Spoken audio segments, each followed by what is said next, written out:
Pemirsa berita terkini, di balik melimpahnya hasil pertanian di beberapa daerah ternyata masih banyak masyarakat yang kesulitan mendapatkan bahan makanan pokok dengan harga terjangkau. Akses pangan yang tidak merata menjadi persoalan serius yang perlu segera ditangani, dari harga fluktuatif hingga distribusi yang belum efisien. Inilah potret nyata tantangan pangan di Indonesia.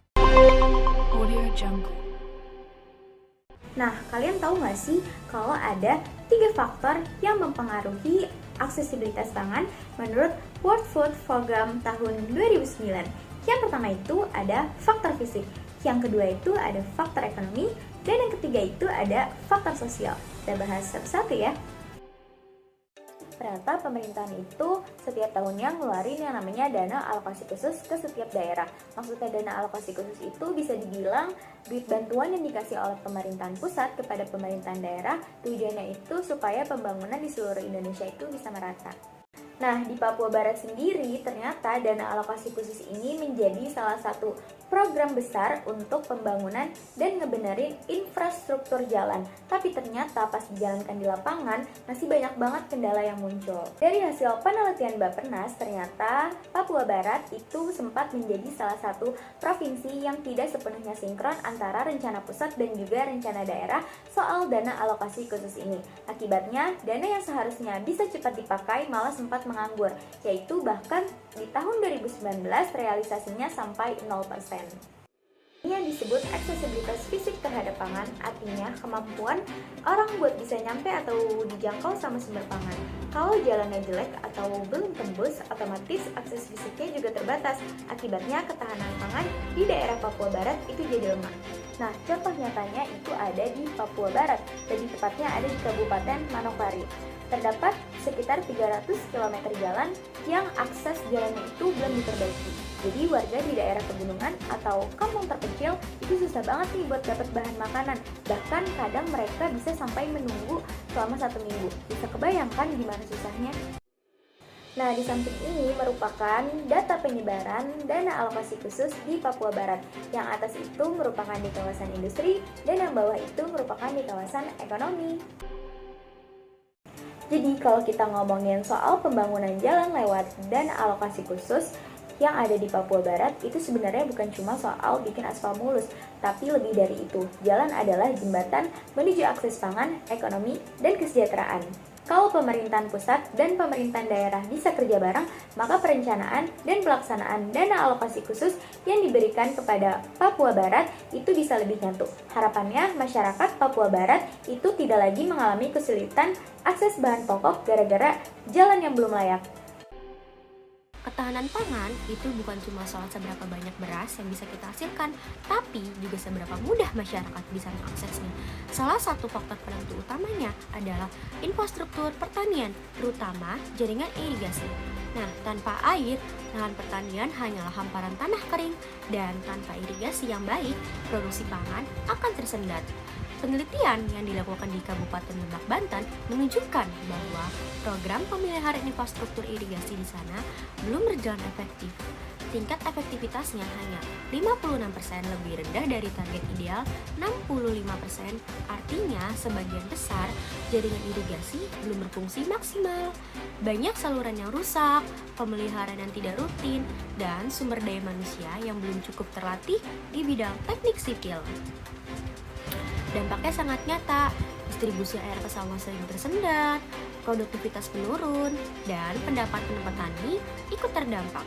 Padahal Kabupaten Lebak punya potensi besar, ada 474 daerah irigasi yang mencakup lebih dari 50.000 hektar lahan, terdiri dari 463 irigasi permukaan dan 11 irigasi pompa.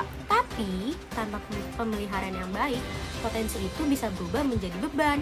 Kondisi infrastruktur seperti ini berdampak langsung pada akses pangan, dan ketika air tidak sampai ke lahan, hasil panen menurun, harga pangan bisa naik, dan masyarakat sulit memenuhi kebutuhan pokoknya.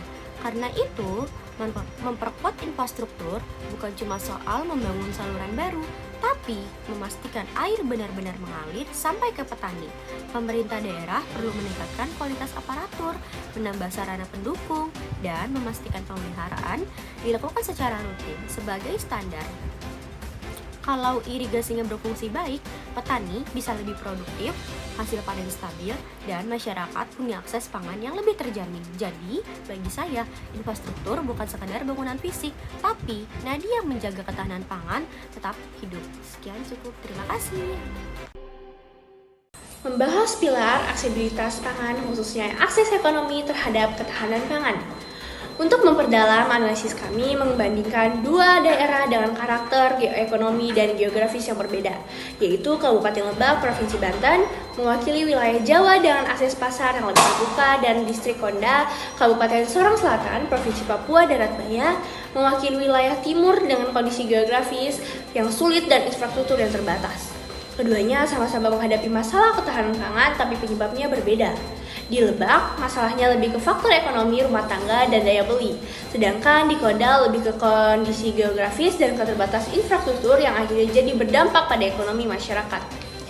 Penelitian yang kami pakai berjudul Analisis dari Faktor-Faktor yang Mempengaruhi Ketahanan Pangan Rumah Tangga di Kabupaten Lebak, Provinsi Banten. Ditulis oleh Ike Tanzia dan Eka Hardiana dari IPB University. Diterbitkan di jurnal Gizi dan Pangan. Penelitian ini mengambil sampel 101 rumah tangga dari 2 desa, yaitu Pesindangan dan Banjarmasi di Kecamatan Cilacap dan Warung Gunung. Hasilnya menunjukkan bahwa 62,4% rumah tangga di Lebak dikategorikan tahan pangan, sedangkan 37,6% sisanya termasuk rawan pangan, dengan 25,7% diantaranya masuk kategori rawan berat. Variabel paling berpengaruh terhadap ketahanan pangan adalah pengeluaran rumah tangga per kapita, atau dengan kata lain kemampuan ekonomi untuk membeli pangan. Rumah tangga dengan pengeluaran tinggi cenderung tahan pangan, sedangkan yang pengeluarannya rendah cenderung tidak aman pangan. Menariknya, sekitar 36,6% rumah tangga di Lebak tidak memiliki lahan pertanian sama sekali. Jadi mereka sepenuhnya bergantung pada uang dan harga pasar untuk memenuhi kebutuhan pangan. Artinya, di Lebak, persoalan ketahanan pangan bukan karena tidak ada makanan, tapi karena daya beli yang rendah. Jadi, meskipun pangan tersedia di pasar, banyak keluarga yang tetap kesulitan menjangkaunya karena keterbatasan ekonomi. Untuk wilayah Indonesia, kami mengambil data dari jurnal berjudul Ketersediaan dan Aksesibilitas Pangan Lokal. Implikasinya terhadap ketahanan pangan di Distrik Konda, Kabupaten Sorong Selatan, Provinsi Papua Barat Daya, ditulis oleh Krishna Francina Lemarding, Henry James, dan Francis Paiki dalam jurnal Administrasi Terapan. Penelitian ini meneliti 50 responder yang terdiri dari petani, pedagang, dan rumah tangga di Distrik Konda.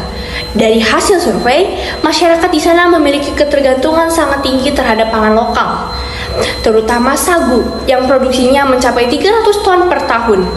Komoditas lain seperti ubi jalar, jagung, dan sayuran juga ada, tapi produksinya jauh lebih kecil karena semua masih dikelola secara tradisional tanpa teknologi pertanian modern.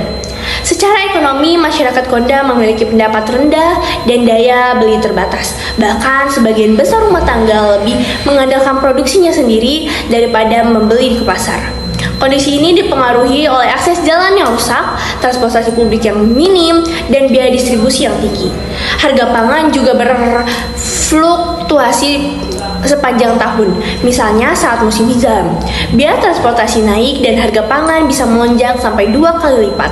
Artinya masalah di Konda bukan hanya soal uang, tapi juga soal akses fisik ke pasar dan distribusi. Kalau dibandingkan keduanya punya pola masalah yang mirip tapi akar penyebabnya berbeda.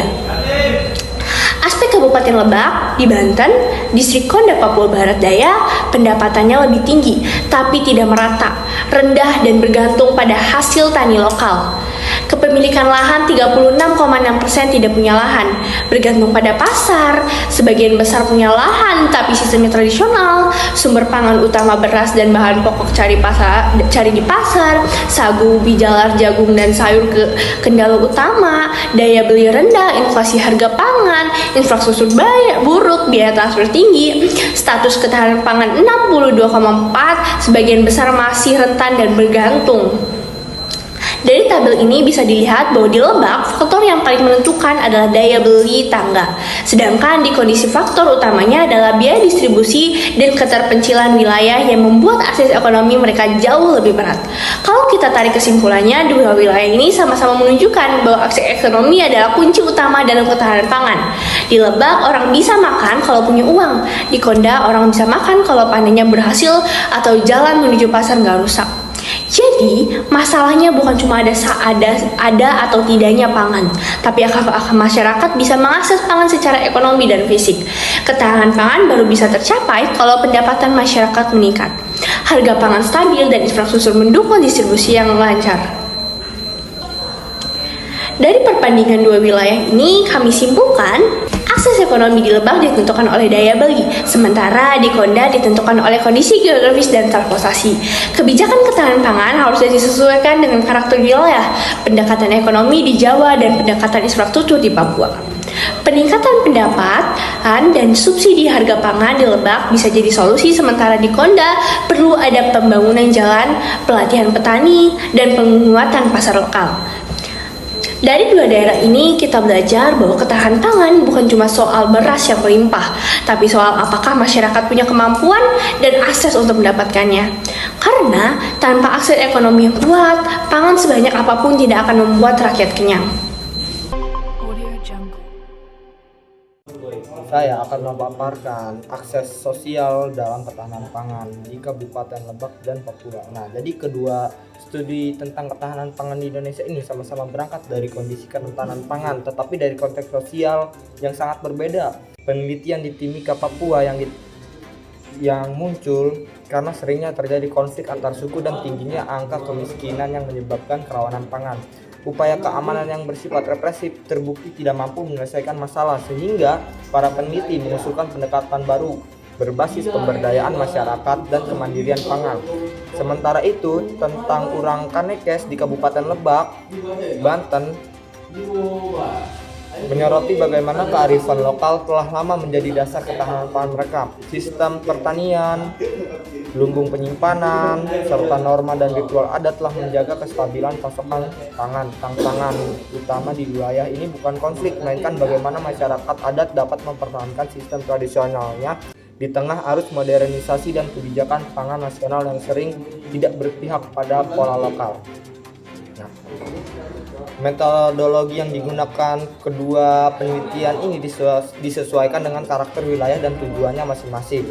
Hasil penelitian menunjukkan bahwa program pemberdayaan di Timika melalui ATC mampu mengubah pola hidup masyarakat Amungme dari sistem berpindah menjadi pertanian menetap.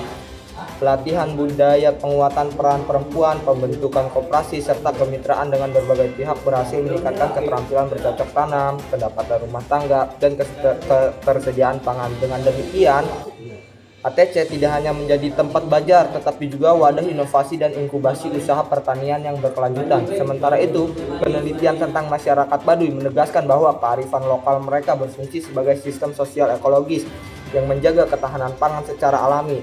Ritual tanam, pembagian ladang, dan penyimpanan hasil panen di leit menjadi mekanisme yang efektif untuk menghadapi gagal panen atau fluktuasi pasokan pangan.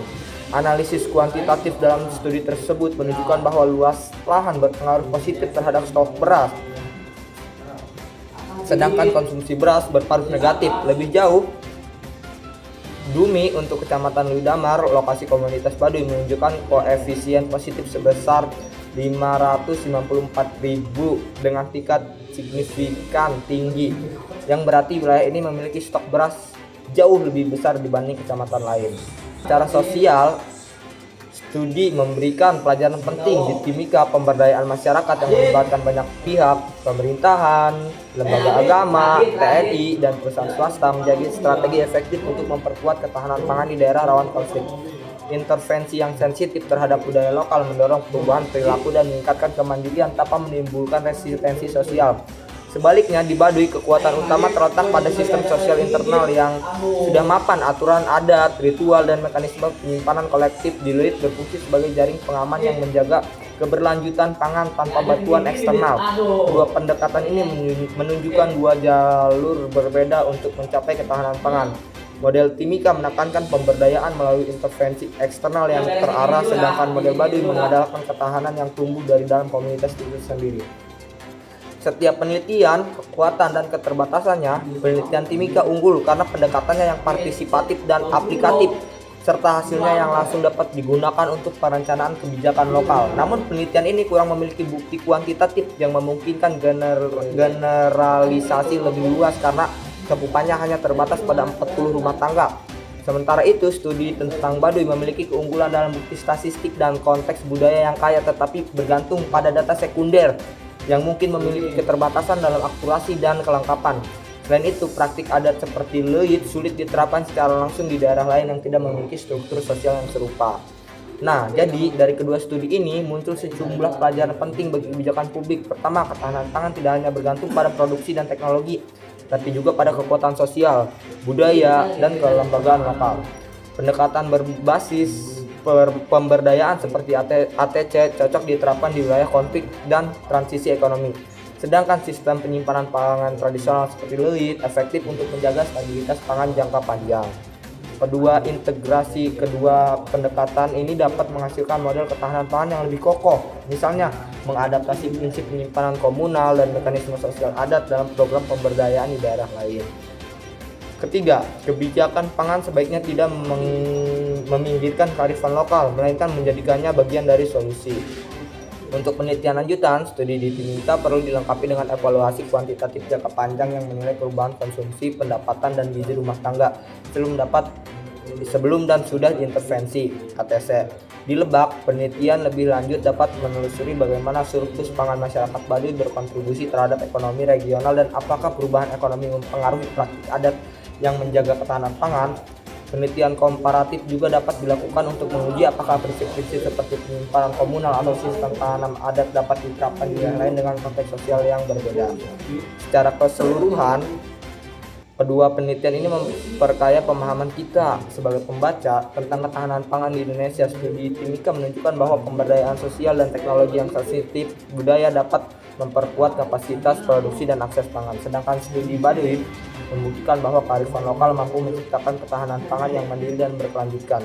Kombinasi antara penguatan kapasitas teknis dan penguatan terhadap budaya lokal tampaknya menjadi strategi paling menjanjikan untuk membangun ketahanan pangan yang adil, inklusif, dan berkelanjutan di berbagai daerah di Indonesia. Terima kasih.